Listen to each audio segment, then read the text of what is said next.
नमस्कार. गोमंतकीय युवा कीर्तनकारांचा सुंदर असा महोत्सव इथे संपन्न होत आहे आणि आता आपल्यासमोर कीर्तन सादर करण्याकरता येत आहे हरिभक्तीपरायण नेहा अभय उपाध्ये. जोरदार टाळ्या वाजवून आम्ही तिचं स्वागत करूया. ती BA-BEdचं शिक्षण घेत आहे. अनेक वक्तृत्व स्पर्धांमध्ये तिने बक्षिसं मिळवली आहेत. उत्तम कीर्तनकार आहे. गोव्याबाहेरही तिने कीर्तनं सादर केलेली आहेत आणि तसेच उत्तम निवेदिका पण ती आहे. ऐकूया हबप नेहा उपाध्येचं सुंदर असं कीर्तन. श्रोते हो, थोडंसं नामस्मरण करूया, नारायण नामाचा जप करूया, कारण या नारायण नामामध्येच नराचा नारायण होण्याचं सामर्थ्य असतं. माझ्या मागोमाग सगळ्यांनी भजन करा. नारायण नारायण श्रीमन्नारायण नारायण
असाच पहाटेचा जप, पहाटेचं नामस्मरण सुरू होतं. नारायण नारायण. आणि कुठून ऐकू येत होतं तर एक भला मोठा राजमहाल आहे आणि राजमहालामधल्या राजमंदिरामध्ये नारायण नामाचा जप सुरू आहे. नमो नारायणाय नमो नारायणाय नमो नारायणाय हरि ओम नारायणाय ओम नमो नारायणाय ओम नमो नारायणाय. नामस्मरणाचा अखंड ध्वनी आवाज त्या मंदिरामधून येत होता. पण या मंदिरामध्ये एखाद्या पुरोहिताला जाऊन सांगितलं नव्हतं की बाबा रे सकाळची पूजा आटपून घे. प्रत्यक्ष तिथे पूजेला उपस्थित होता त्या राजमहालाचा राजाच. आणि हा राजा अखंड नामस्मरण करीत होता. हरि ओम नमो नारायणाय ओम नमो नारायणाय. अखंड नामस्मरण सुरू आहे पहाटेचं. आणि राजाचा शिरस्ताच असा होता की पूजा झाल्यानंतर दानधर्म करायचा. राजाकडे सगळे सद्गुण असले पाहिजे ना. आणि दान कसं द्यायचं तर राजमहालामध्ये प्रवेशद्वारापाशी एखादा याचक आला तर त्याचं तोंड बघून त्याला दान द्यायचं नाही की बाबा रे मी उपकार केलेत लक्षात ठेव बरं का. नाही, दान द्यायचं आहे तर त्या याचकाचं तोंड सुद्धा बघायचं नाही. त्याला सरळ दान द्यायचं. तो याचक राजाला आशीर्वाद देऊन निघून जायचा. एवढा सद्वर्तनी राजा. कारण यथा राजा तथा प्रजा. त्यामुळे राजा सुखी आहे, राजा आनंदी आहे, राजा सद्वर्तनी आहे तर प्रजा कशी असेल ती सुद्धा सद्वर्तनी अत्यंत आनंदी. परंतु आत्ता लोकशाहीमध्ये यथा राजा तथा प्रजा नाही, यथा प्रजा तथा राजा. कारण प्रजा जर सद्वर्तनी असेल तर राजा सुद्धा एखादा उमेदवार सद्वर्तनी असेल तरच त्याला आपण राजा करतो नाही का. म्हणून थॉमस जेफरसन अमेरिकेचे तिसरे अध्यक्ष काय म्हणाले, the government you elect is the government you deserve. त्यामुळे जैसी जनता वैसा राजा, प्रजातंत्र का यही तकाजा, हीच पद्धत आहे ना आपली. म्हणून सद्वर्तनी प्रजा असेल तर राजा सुद्धा चांगला असतो. पण इथं राजा चांगला आहे त्यामुळे प्रजेलाही सुखात ठेवतो. आणि राजाची एक सवय आहे, आणि माणूस सवयीचा गुलाम असतो, पण या अशा सवयीचा गुलाम व्हावा. काय सवय आहे राजाला, की एखादा मंत्री आता येऊन बसला आणि पुढचा मंत्री येईपर्यंत, त्याची अपॉइंटमेंट असेपर्यंत मधला जो वेळ आहे तो नुसता वाया घालवायचा नाही. काय करायचं? हरि ओम नमो नारायण, ओम नमो नारायण, हरि अखंड नामस्मरण, नमो नारायणाय, नमो नारायण, अखंड नामस्मरण सुरू आहे. आणि नामस्मरण कसं आहे, आपण जरी आत्ता थांबवलं आणि काही वेळानंतर घ्यावंसं वाटलं तरीही अगदी सुरुवातीपासून करावं लागतं का? नाही, नामस्मरण अखंड सुरू आहे ना. गोंदवलेकर महाराजांना कोणीतरी विचारलं की किती वेळा नामस्मरण करावं हो. गोंदवलेकर महाराजांनी म्हटलं की एखादा छोटा पेला दिला आणि आंधळ्याला एखादी बालदी दिली, एखादं भांडं दिलं की बाबा रे अगदी संपूर्ण भरेपर्यंत पाणी भरत राहायचं आहे बरं का. आता त्या आंधळ्याला कळणार आहे का की ती बालदी रिकामी आहे संपूर्ण का भरलेली आहे? ज्याप्रमाणे आंधळा पाणी भरेल त्याप्रमाणे नामस्मरण घ्यायचं आहे, ते मोजायचं नाही आहे. कारण नामस्मरणामध्ये ती ताकद आहे. एकैकम अक्षरम पुसा महापातक नाशनम. प्रत्येक पापाला प्रायश्चित्त सांगितलंय, परंतु सगळीच पापं अगदी धुवून स्वच्छ करायची असतील तर नामासारखं दुसरं प्रायश्चित्तच नाही. त्यामुळे अखंड नामस्मरण, नमो नारायणाय. कोण होता हो हा राजा? एवढा सद्गुणी राजा कोण होता? त्या भगवान विष्णूचा भक्त होता. कोण आहे हा राजा? इतकं सुंदर साखीमध्ये वर्णन केलंय कवींनी.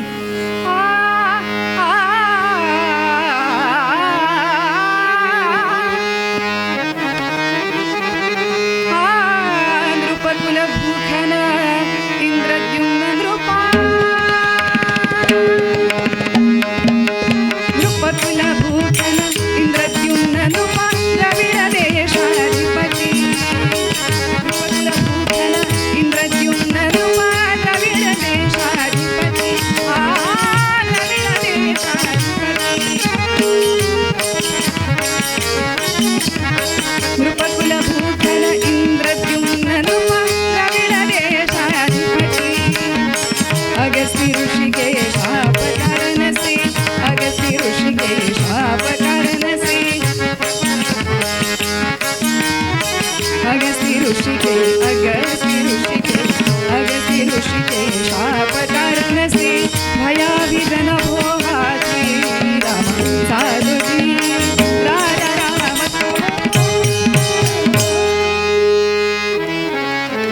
द्रविड देशाचा राजा इंद्रद्युम्न. इंद्रद्युम्न राजा भगवान विष्णूंचा भक्त होता. आणि राजा कसा असावा की राजा सुद्धा अगदी थोडासा खमक्या असावा की नाही. कारण आता लक्षात घ्या, इस्राईलसारखा एवढासा चिमुकला देश आहे, परंतु प्रजा सद्वर्तनी, प्रजेने राज्यकर्ता सुद्धा असा निवडला की एवढे शत्रू पक्ष असून सुद्धा ते चिमुकलासा देश, चिमुकलंसं राष्ट्र अगदी नाकावर टिचून उभं आहे की नाही. तसं हे राज्य आहे, द्रविड देशाचा राजा इंद्रद्युम्न. आणि एके दिवशी या राजाला वाटलं की आपण शिकारीला जावं. आणि राजाला काही नाद असू नयेत. अगदी द्रौपदीच्या वस्त्रहरणाच्या वेळी विकर्णानं सांगितलं की थोडंसं थांबा, सावधान. राजाला द्यूत, स्त्री आणि शिकार हे जर नाद असले तर त्याचं अधःपतन नक्की आहे. पण या इंद्रद्युम्नाला वाटलं थोडंसं शिकारीला जावं, आणि म्हणून शिकारीला एक दिवस गेला. सकाळीच गेला होता, दुपार झाली, परंतु राजाला शिकार काही मिळाली नाही. इंद्रद्युम्न राजा विचार करू लागला की सकाळपासून शिकार शोधतोय पण शिकार काही मिळत नाही. सैनिकही बिचारे थकलेत, सैनिकांना परत पाठवलं. आणि सकाळपासून काय बरं केलं आपण?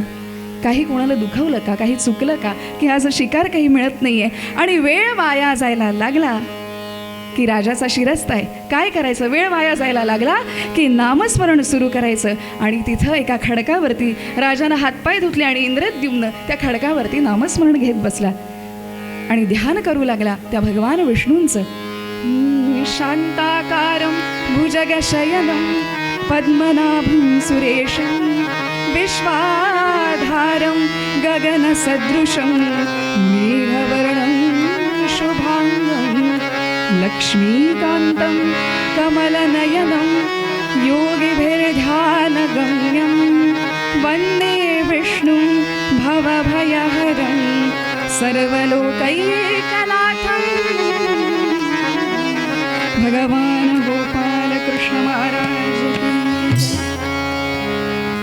तर भगवान महाविष्णूंचं ध्यान या राजाला लागलंय. नमो नारायण नमो नारायण. आणि असा ध्यानस्थ असणारा राजा अर्धोन्मिलित नेत्र आहेत. आणि आता नाम आठविता रूप प्रगटपै झाला त्याप्रमाणे आपल्या डोळ्यांसमोर, राजाच्या डोळ्यासमोर साक्षात भगवान महाविष्णू उभे आहेत आणि त्याच्याशी तादात्म्य पावत इंद्रद्युम्न राजा ध्यान करतोय. आणि अशा वेळी ध्यानस्थ क्षणी इंद्रद्युम्न राजा असताना समोरून या विश्वामधलं असं एक व्यक्तिमत्व चालत आलं की प्रत्यक्ष भगवंतानं सुद्धा त्यांच्यासमोर नतमस्तक व्हावं, देवांनी सुद्धा ज्यांच्या पाया पडावं, देवांनी सुद्धा देवांना जे वंदनीय आहेत असं एक व्यक्तिमत्व आलं. आणि राजा मात्र ध्यानस्थ होता. समोरनं कोण आले तर कवींनी काय सुंदर सांगितलं. असं एक व्यक्तिमत्व आलं. जटाशीष पर विभूती जटाशीष पर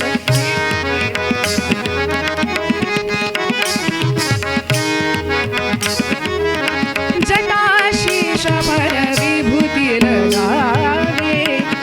ऋषी होते, सर्वांनाच वंदनीय आहेत, थोडेसे क्रोधासाठी परिचित आहेत. आणि आपल्या समाजामध्ये असे एखादे क्रोधी असतील तर आपण त्यांना ते टोपण नाव देऊन टाकतो. विभूती लगावे मुनी अगसी विराज विराजे मुनी अगसी विराज विराजे जटाशीष पर विभूती लगावे जटाशीष पर जटाशीष पर जटाशीष पर विभूती लगावे. मुनी अगस्ती विराजे, अगस्ती मुनी तिथं आले एका आचमनामध्ये समुद्र प्राशन करणारे. आणि अशा ऋषींना या इंद्रद्युम्न राजानं वंदन केलं नाही. बिचारा करणार कसा हो. इंद्रद्युम्न राजाला ध्यान लागलं होतं त्या भगवान विष्णूंचं. अगस्ती मुनी समोरून चालून गेले आणि अगस्ती मुनींनी राजाकडं पाहिलं तर साधा नमस्कार नाही, वंदन नाही, एक स्मितहास्य नाही. अगस्ती मुनींनी बघितलं आणि म्हणाले, अरे राजा कोण आहेस, कोण तू? तुझ्या समोरून प्रत्यक्ष मी अगस्ती मुनी असणार आहे असं व्यक्तिमत्व चालत गेलं तरीही तुला वंदन करावं असं वाटलं नाही, मला बघावं असं वाटलं नाही. कोण आहेस, कोण तू? पण राजा होता ध्यानस्थ, अर्धोन्मिलित नेत्र होते. ऋषींना वाटलं की उघडेच आहेत डोळे. आणि अगस्ती मुनींनी शाप दिला, अरे राजा, अशा उन्मत्त अहंकारी पद्धतीनं तू माझ्याकडे वागलास ना, तुला पुढचा जन्म एका उन्मत्त योनीमध्ये प्राप्त होईल असं म्हणून शापवाणी बाहेर पडली हो अगस्ती मुनींच्या तोंडून. शापवाणी बाहेर पडल्यानंतर अचानक इंद्रद्युम्न राजाला जाणवलं की कुणीतरी बोलतंय आपल्याशी, म्हणून डोळे उघडले. मात्र तर साक्षात समोर अगस्ती मुनी होते. मुनिवार म्हणून नमस्कार केला हो राजानं. अगस्ती मुनी म्हणाले, अरे राजा, आता मला नमस्कार करू नकोस. आता हे नमस्काराचं नाटक कशासाठी? इतका वेळ मी तुझ्या समोर उभा होतो तेव्हा तुला मला नमस्कार काय साधं बघावंसं वाटलं नाही, आणि आता नमस्काराची नाटकं कशाला? शाप तुला केव्हाच देऊन टाकलाय, आता शाप दिलाय म्हणून अशी लाडी गोडी मला लावायची कामं करू नकोस. इंद्रद्युम्न राजा म्हणाला, मुनिवर शाप? कसला शाप?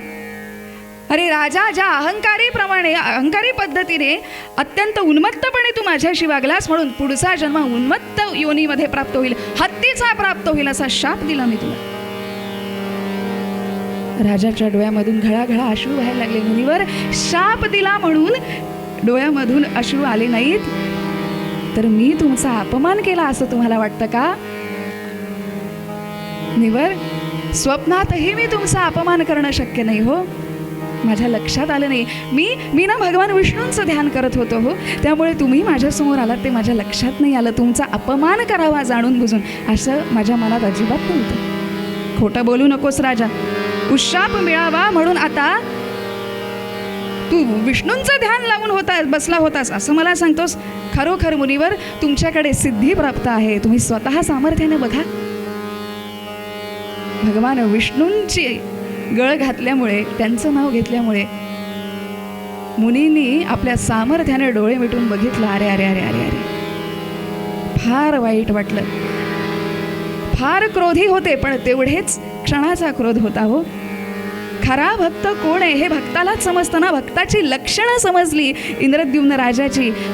आणि अगस्त्य मुनी म्हणाले, राजा अरे खरोखर तू ध्यानस्थ होता, खरोखर विष्णूंचं ध्यान लागलं होतं. अरे पण शाप तर मी देऊन बसलो की पुढचा जन्म हत्तीचा प्राप्त होईल. तुला उशाप देतो. हत्ती जरी जन्माला आलास ना तरी त्या भगवान विष्णूंचं तुला स्मरण राहील. हाच तुला उशाप आहे. आणि प्रत्यक्ष भगवान विष्णू येऊन तुझा उद्धार करतील रे. बस. आणि काय हवं मुनिवार? अहो राजाचा जन्म काय, हत्तीचा जन्म, पण उद्धार त्याच्या हातून आहे ना.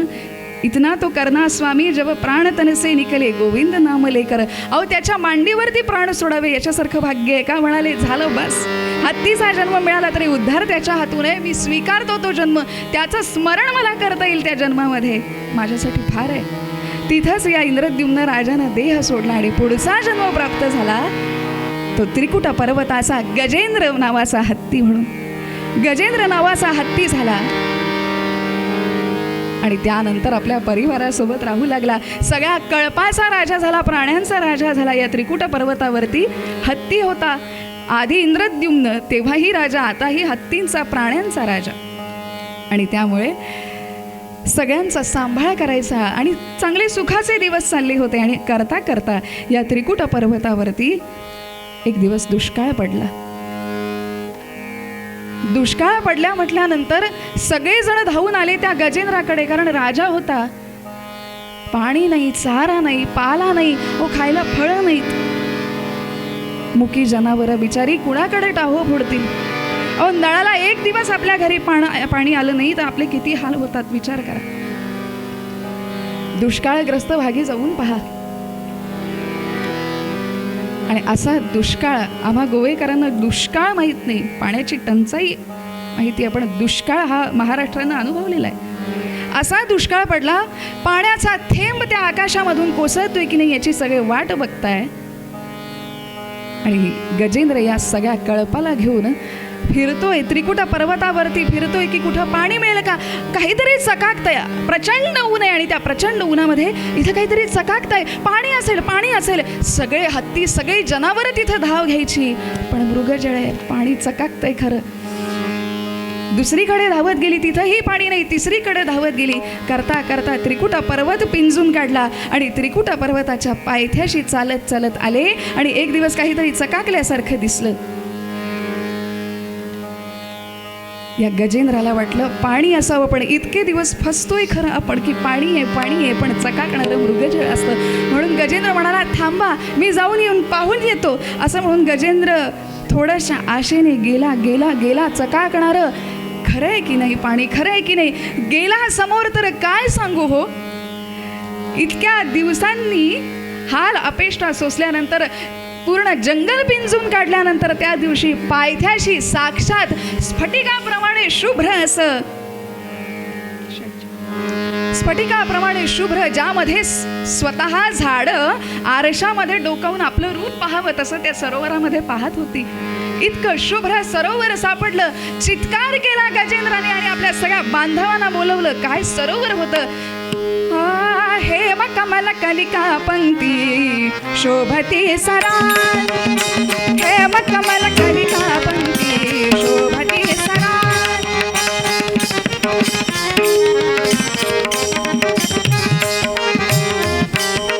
कलिका पंक्ती शोभती सरा, गंध लोक भ्रमरंजाचा फिरती परिसरा. त्या सरोवरामध्ये सोन्याची कमळं फुलली होती.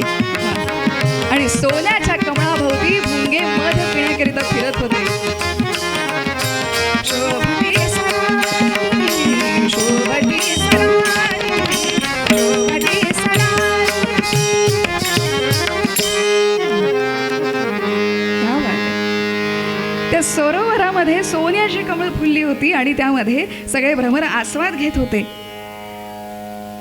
आणि इथं सगळेजण त्या हत्ती त्या सरोवरापाशी गेले. सोन्याची कमळं पाहिली, एकामेकांवरती पाणी टाकलं. लक्षात घ्या, आपल्या घरी जर जवळच्या सरोवरामध्ये सकाळी सोन्याची कमळं फुलली तर संध्याकाळपर्यंत आपापल्या कपाटात असतील गोदरेजच्या. आणि सगळे हत्ती त्यामध्ये आनंद घेऊ लागले. गजेंद्र बाहेर यायला लागला. सगळे हत्ती बाहेर आले, फार आनंद, थकले होते. आणि गजेंद्र ही बाहेर येण्याचा प्रयत्न करतोय.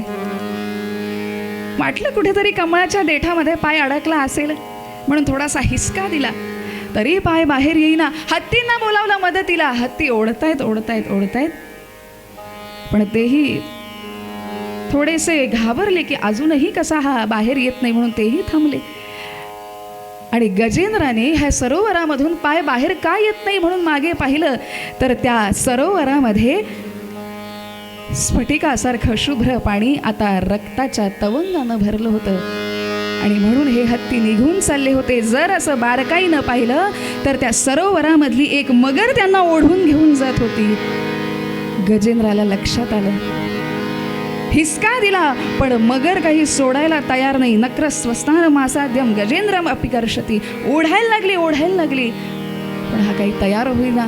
मगर सोडायला तयार होईना. गजेंद्र हिसका देतोय. सगळे नातेवाईक, सगळा परिवार निघून गेला. ज्यांच्यासाठी पाणी शोधलं होतं सगळे सोडून गेले. कुणी नव्हे कुणाचा हो सखा, बाप आणि काका मारतील हाका, रडत बसतील की. सगळे सोडून गेले. करता करता ओढून फक्त सोंड बाहेर राहिली होती. हात पाय झटकले, सगळं केलं, चित्कार केला, पण कुणीही मदतीला येईना. आणि जेव्हा कुणीही मदतीला येत नाही तेव्हा देवा मला पावरे. अचानक स्मरण झालं उशापाचं. आणि त्यानंतर या गजेंद्रानं हाक मारली, नमो नारायणाय, नमो नारायणाय, नमो नारायणाय. स्मरण झालं उशापाचं. इंद्रद्युम्न राजाला उशाप होता की भगवान विष्णूच तुझा उद्धार करतील संकटकाळी. आणि शेवटी सोंड बाहेर राहिली होती म्हणून सोंडेला लागलेलं एक कमळ उचललं, कारण त्या देवाला काहीतरी द्यावं लागतं हो. म्हणून ते कमल सुमन या सुमनातून दिलं, कारण ते सुमन आणि कमळ सुद्धा तेवढंच निर्मळ असतं. फेकून दिलं. आणि भगवंताला तिथं स्वर्गामध्ये लक्षात आलं की एक भक्त माझी आठवणी काढतोय. तळमळीनं पाहिलं तर प्रत्यक्ष एक हत्ती धावत आले. आला रे हरी आला, आला आला रे हरी आला, आला. धावत आले, गरुडावर स्वार होऊन आले. लक्ष्मी माता म्हणते कुठे चालला? ते म्हणाले थांब, हत्ती आहे. सोंडच बाहेर दिसत होती. सोंडेला धरलं भगवान विष्णूंनी, गरुडावर स्वार होते. हिसका दिला. हरिदर्शनी परमानंद झाला, हरिदर्शनी परमानंद झाला. आला रे, आला रे, आला रे हरी आला. धावत आले. सोंडीला हिसका देऊन गजेंद्राला बाहेर काढलं. जबडा आवळून असणारी ती मगर सुद्धा बाहेर आली. भगवान गोपाल कृष्ण महाराज की बाहेर आली.